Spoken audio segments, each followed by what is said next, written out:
Dorothy was 61 years old when her husband first noticed it. Not a memory lapse. Not confusion about where she was or what year it was. Something subtler than that, and in some ways more alarming once you understand what the research has since revealed. Dorothy had started pausing mid-sentence, reaching for words that had been part of her vocabulary for decades. Not unusual words. The name of a colour, the word for a kitchen appliance she used every morning. Simple words, suspended just out of reach for a second or two before she found them. Her husband mentioned it to her doctor at her annual physical that year. The doctor told them it was normal aging. Stress. Probably nothing. Dorothy received her Alzheimer's diagnosis 7 years later at 68. And when she and her husband sat with that diagnosis and looked backward, trying to find the beginning was not at 68. It was not at 65 when things began to accelerate noticeably. It was at 61 in those mid-sentence pauses that a doctor had dismissed as stress. And according to the research we now have, it likely began earlier than that. I am Dr. Sophia Ramirez, and today we are going to talk about something most people believe is simply not possible. We are going to talk about how to recognize dementia before it is dementia. Not at the stage of diagnosis, when the damage is significant and the options are limited. At the stage when the brain is still sending readable signals. When the biology is still moving in a direction, it can potentially be slowed. Because here is what science has established in the last 20 years with increasing clarity and increasing consensus. The neurological changes underlying Alzheimer's disease, the accumulation of amyloid plaques and tau tangles, the metabolic decline, the synaptic loss begin 15 to 20 years before the first symptom that gets called a symptom. The brain you will have at 75 is being shaped right now. The question is whether you know what signals to read. What you are about to hear is educational information based on published scientific research. It is not a substitute for personalized medical care. If you have concerns about memory, cognitive function, or neurological health, please work with your doctor before making any changes to your routine. And if this is your first time here, subscribe right now before we go further, because I am about to explain a mechanism in your brain that operates every single night while you sleep, that directly determines how much toxic protein your brain clears before morning, and that most people over 50 are unknowingly disrupting. Subscribe and stay with me through every sign. Let's begin with the biology of the timeline, because until you understand how far in advance this process begins, the early signs will not feel urgent enough to act on. Alzheimer's disease is not a sudden event. It is not something that arrives. It is something that has been accumulating silently for years, sometimes decades, before any clinician looks at a patient and uses that word. The primary toxic proteins involved, amyloid beta and tau, begin depositing in the brain's neural networks in a pattern that researchers can now detect with specialized imaging called amyloid PET scanning and cerebrospinal fluid analysis. A landmark study published in the New England Journal of Medicine tracked cognitively normal adults over years and found that amyloid deposition was detectable in people with no memory complaints, no cognitive symptoms, no clinical signs of anything, an average of 15 to 20 years before the emergence of symptoms, normal on every test. Amyloid building in the brain for 15 years. The analogy I want you to hold is this. Imagine a river carrying sediment. In healthy conditions, the current is strong enough to move that sediment through and out. But if the current slows, or if more sediment enters than the current can carry, it begins to deposit on the riverbed. First in small amounts, then in accumulating layers. The river still flows. Everything still looks functional from the surface. And underneath, the riverbed is changing. That is your brain during the preclinical phase of Alzheimer's. The lights are on. Everything appears normal, and the biology is quietly shifting. The practical meaning of this is direct. The signs I am about to walk you through are not signs of dementia. They are signs that the preclinical process may be underway, that the sediment may be accumulating, and that the window for meaningful intervention is still open. That window is not open at diagnosis. It is open now. The first sign, and the one with the strongest and most recently validated scientific backing, is a change in sleep. specifically a reduction in slow-wave deep sleep. Here is why this matters so precisely. Your brain has a dedicated waste clearance system that becomes fully active only during deep sleep. It is called the glymphatic system. During the deepest stages of sleep, the slow-wave stages, also called stage 3 NREM sleep, cerebrospinal fluid pulses rhythmically through channels that run alongside the brain's blood vessels. This pulsing flushes metabolic waste products out of the brain tissue and into the body's lymphatic drainage, including amyloid beta. The same toxic protein that accumulates in Alzheimer's disease is cleared from the brain primarily during the deepest stage of sleep. In other words, the brain cleans itself of its primary Alzheimer's-related toxin during deep sleep. If that sleep is shortened, fragmented, or architecturally altered, the cleaning cycle is incomplete. Amyloid accumulates faster than it is removed, night after night, year after year. A study published in Science, one of the most rigorous scientific journals in existence, found that a single night of sleep deprivation in healthy adults produced a measurable increase in amyloid beta concentration in the cerebrospinal fluid. One night, the chronic disruption of slow-wave sleep produces chronic incomplete clearance. Over years, the accumulation builds in exactly the regions most vulnerable to Alzheimer's pathology. The specific sleep change to watch for is not difficulty falling asleep, not insomnia in the traditional sense. The early sign is a shift in sleep quality, a reduction in the proportion of time spent in slow-wave deep sleep. People describe it as sleeping the same number of hours, but waking feeling substantially less rested than they did 5 or 10 years ago. Lighter sleep, more fragmented. The deep, heavy, restorative sleep that used to come reliably now seems harder to reach and easier to lose. This is not simply aging. It is a measurable neurological shift, and in people who later develop dementia, it precedes cognitive symptoms by years. And here is what makes this actionable right now. Slow-wave sleep is specifically suppressed by several things that are extremely common in adults over 50. Alcohol, even 1 or 2 drinks in the evening, measurably reduces slow-wave sleep in the first half of the night. Certain benzodiazepines and Z-class sleep aids produce sedation but actively suppress the deep sleep stages. Untreated sleep apnea fragments slow-wave sleep repeatedly across the night. Caffeine consumed afternoon has a half-life of 5 to 7 hours in most adults, meaning half of it is still active at midnight. None of these are fixed. Each of them is a lever, and each of them, addressed deliberately, can be used to protect the brain's nightly clearing cycle. The myth here is one of the most damaging in senior health. The myth that poor sleep is a normal and inevitable consequence of getting older. It is common. It is not inevitable. And in the context of dementia risk, it is one of the most important and modifiable factors in the entire literature. Sleep quality is a neurological intervention. Treating it as a clinical priority is not a lifestyle conversation. It is a brain health conversation.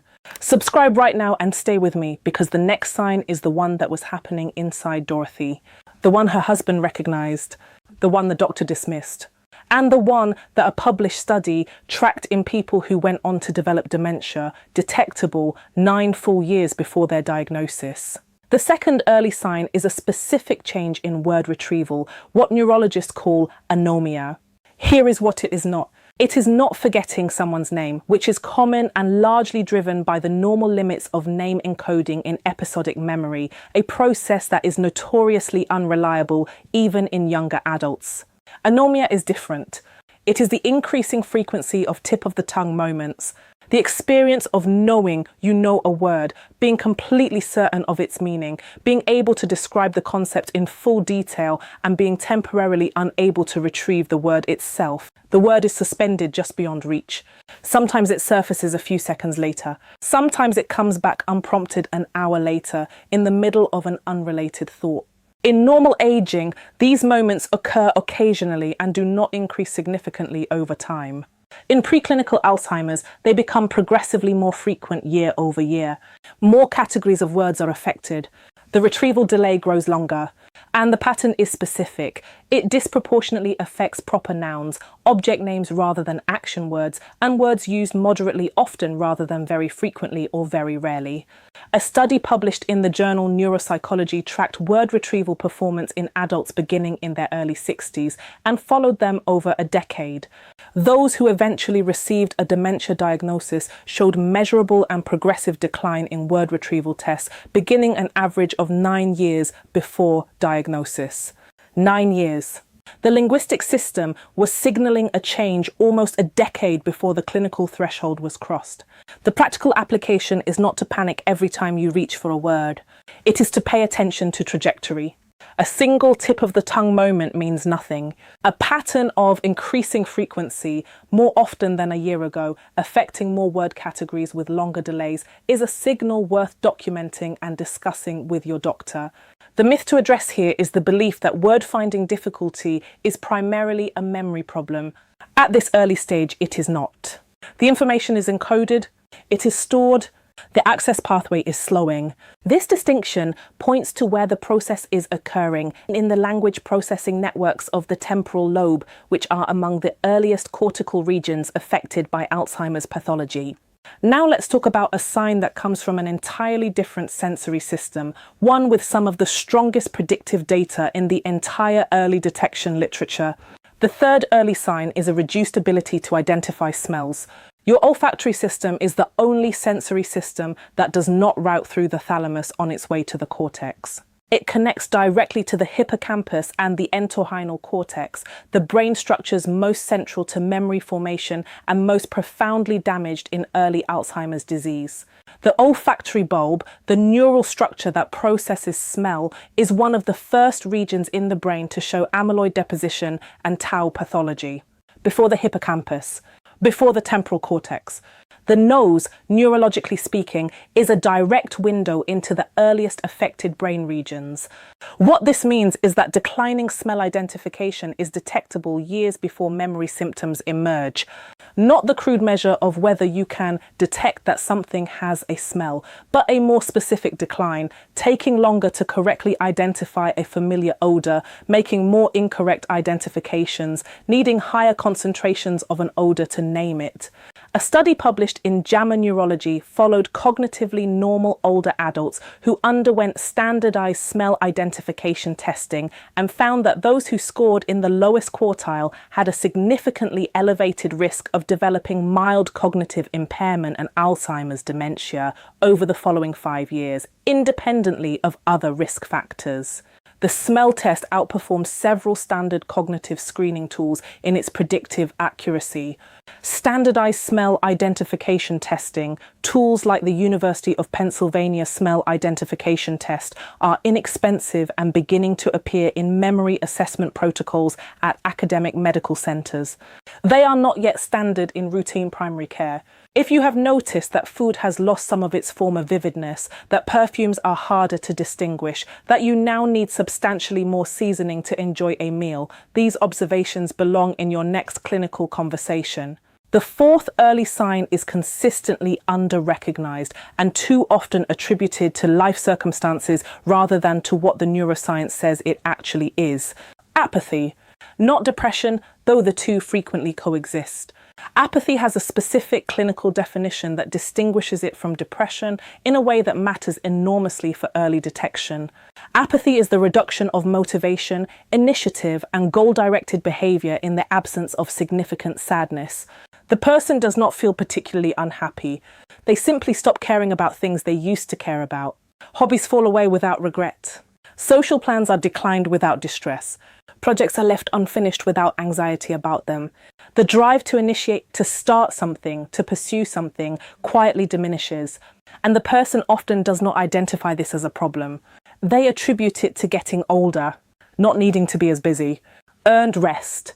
The neuroscience is specific. Apathy in preclinical Alzheimer's reflects early disruption of the anterior cingulate cortex and its connections to the prefrontal cortex, the circuits responsible for motivation, reward-driven behavior, and the initiation of voluntary action. When these circuits are affected by early tau pathology, the signal to begin simply becomes quieter. Not absent, quieter. A study published in Neurology followed adults over 65 who were cognitively normal at baseline and found that those who exhibited clinically significant apathy, measured by validated apathy rating scales, were more than twice as likely to develop Alzheimer's dementia over a 7-year follow-up, even after controlling for depression, vascular risk factors, and baseline cognitive performance. The apathy was not a response to early cognitive decline. It was a biological precursor to it. The meaning for families is significant. When someone you love becomes noticeably less engaged with things that used to animate them, and this is a change, not a lifelong personality trait, that shift deserves attention, not alarm. Attention. Documentation. A conversation with a clinician who understands the prodromal presentation of this disease. Now, before I give you the fifth and final sign, I want you to understand something about what I am about to tell you. The 4 signs we have covered, the sleep changes, the word retrieval decline, the smell changes, the apathy, each one of these in isolation has explanations that have nothing to do with dementia. Medication side effects, thyroid dysfunction, vitamin deficiencies, depression. Each one alone belongs on a list to discuss with your doctor, not a cause for immediate alarm. What I am about to tell you is the sign that connects all of them at a metabolic level. The sign that tells us something fundamental about the brain's energy system 15 years before it fails. The sign that carries the clearest and most actionable implications of everything we have discussed today. Do not leave without this one. The fifth and final sign is a change in how the brain processes glucose, its primary fuel. The healthy brain is the most metabolically demanding organ in the body. It represents roughly 2% of body weight and consumes approximately 20% of the body's total energy. That energy comes almost entirely from glucose, delivered through a tightly regulated system of glucose transporters embedded in the brain's blood vessels and neurons. In a healthy brain, glucose uptake is vigorous, consistent, and evenly distributed across the networks that require it. In the decades before Alzheimer's diagnosis, this system begins to fail in a specific and recognizable pattern. Certain regions of the brain, particularly the posterior cingulate cortex, the precuneus, and the medial temporal lobe, show progressively reduced glucose uptake on a type of imaging called FDG PET scanning. The neurons are still present. The tissue appears intact on standard MRI, but the cells are not metabolizing glucose efficiently. They are running low on fuel, quietly, without generating a symptom that anyone would call alarming. A study published in the Archives of Neurology tracked cognitively normal adults using FDG PET imaging and found that reduced glucose metabolism in the regions most vulnerable to early Alzheimer's pathology was detectable an average of over a decade before the emergence of symptoms. The neurons were going hungry, silently, years ahead of any test that would come back abnormal. Here is what makes this sign different from all the others and why I call it the most actionable. The same insulin resistance that drives type 2 diabetes in the body appears to drive in parallel an analogous insulin resistance in the brain. The brain's glucose transporters become less responsive. Neurons cannot take up the fuel they need even when glucose is available in the bloodstream. Some researchers have described this process as a type 3 diabetes of the brain, a term that remains scientifically contested but reflects a phenomenon that is increasingly documented and increasingly taken seriously in the neurology literature. The practical implication is direct and urgent. Chronically elevated blood sugar, insulin resistance, and metabolic syndrome are not only cardiovascular and kidney problems. They are direct contributors to the pattern of reduced brain glucose metabolism that precedes Alzheimer's disease. A hemoglobin A1C your doctor calls borderline is not neurologically neutral. Managing blood sugar in your 50s is not only a conversation about preventing diabetes. It is a conversation about what your hippocampus will be doing in your 70s. And there is a connection here to the sleep sign we discussed first. Insulin resistance and poor slow-wave sleep form a bidirectional loop.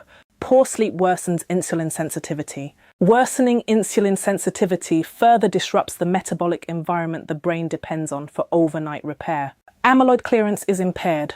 Glucose uptake declines.